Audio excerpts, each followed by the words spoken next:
Hey guys, this is Wayne from What Should I Play? And today I'm going to share some memories with you and let you know why you should play Super Mario Bros.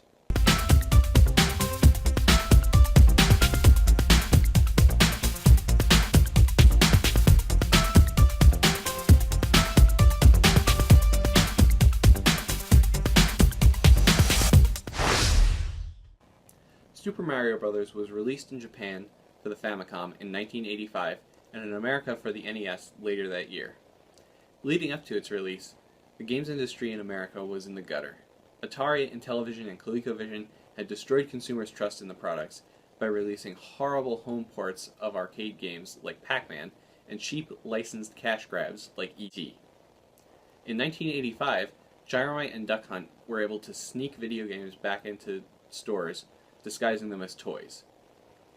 Once consumers had warmed back up to the idea of video games, Super Mario Bros. Joined them as pack-ins in 1987 and cemented itself as the flagship game for the NES and for the Nintendo brand in general.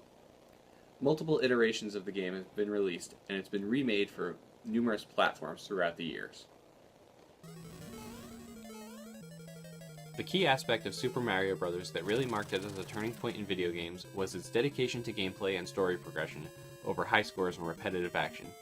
The responsiveness of the controls and the weight that Mario has means that you're never fighting the game doing things you don't mean to. The combination of fluid scrolling, power-ups, and a multi-level, multi-world game structure really defined the platforming genre to audiences around the world. This was much different than many games leading up to it. Often they were single-screen arcade-style games that focused on the repetition of the same action at greater and greater speeds. Super Mario Bros. Focuses on the technicality of movements, forcing you to combine and refine your movements to get through some sticky spots.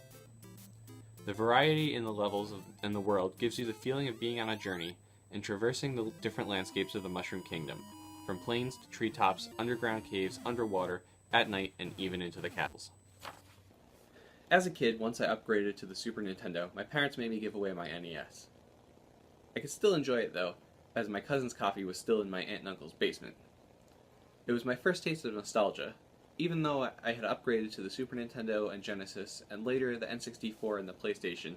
Whenever we went for a visit, I could go down to the basement and enjoy some of my old favorites, like Super Mario Bros., Ninja Gaiden, and Top Gun. Super Mario Bros. Is the kind of game that you can always go back to. It's like riding a bike. The controls still hold up today. It's not your 25-hour collectathon like some of the mascot games for current generations have become, not that they're without their own merit, but it's easy enough to pick up and play, and hard enough that if you haven't mastered some of the later levels, it'll keep you busy for hours. The reason I care so much about this game is because it really marked my return to classic gaming and cemented my foundation as a collector in general.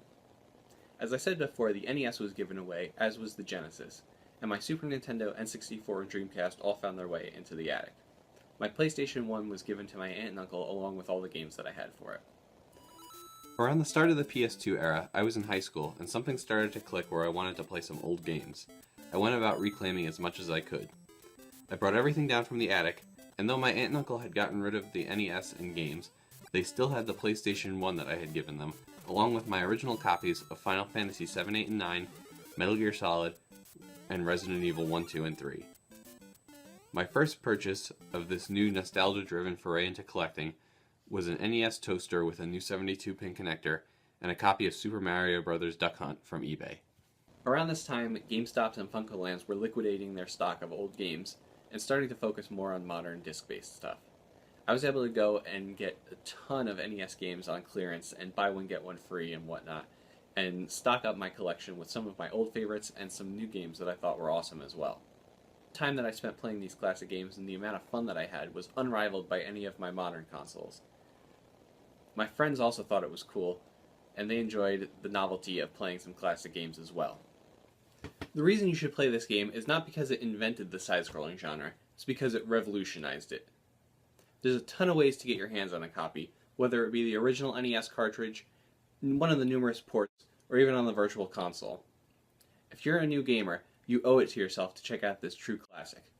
Or if for some reason you can't get your hands on a copy of the original Super Mario Bros., one of the great things about the series is how consistently polished the gameplay is. Any of the modern analogs are a great choice, and will give you that same classic feel. You have any memories about the original Super Mario Brothers? What game would you say is the one that got you into collecting? Let me know in the comments below. But anyway, thanks for tuning in. If you like this video, be sure to subscribe, follow me on Twitter, like me on Facebook, and come back next time when you find yourself asking, what should I play?